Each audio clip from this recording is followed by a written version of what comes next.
আজকের মেনু হলো দই পটল। এবার রোজ রোজ পটল খেতে খেতে মন ভরে যায়, বা জামাই ষষ্ঠীও আসছে, তার জন্য আপনারা দই পটল বানাতে পারেন। তার জন্য পটলটাকে ছুলে নেবেন আর মাঝখান থেকে চিড়ে নেবেন। সব পটলগুলোকে আমি চিড়া লাগিয়ে নিয়েছি। এবার মশলা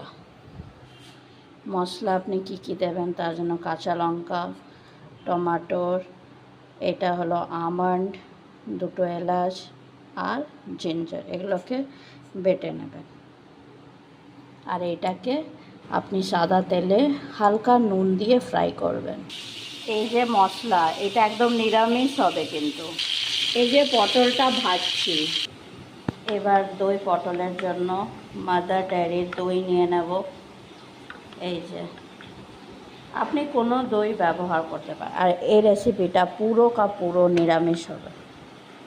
এবার আমি দইটা নিয়ে নিয়েছি, এটা ফেটিয়ে নেব যতক্ষণ আমার পটলটা ভাজা হচ্ছে।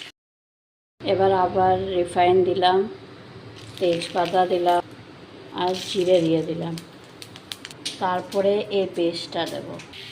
এবার এই মশলাটার মধ্যে পরিমাণ মতো নুন আর চিনি দিয়ে দেবেন হালকা, আর এটাকে ভাজা ভাজা করবেন। তারপরে এই টক দইটাকে देवें। दही डाल के अच्छे से मिक्स करना है, आपको आंच धीमा रखना है।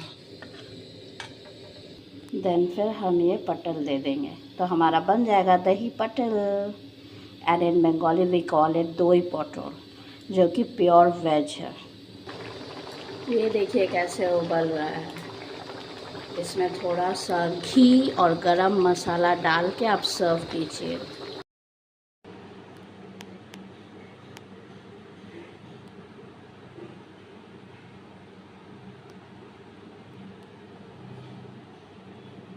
দই পটল রেডি। গরম গরম ভাত বা পরোটার সাথে এনজয় করুন।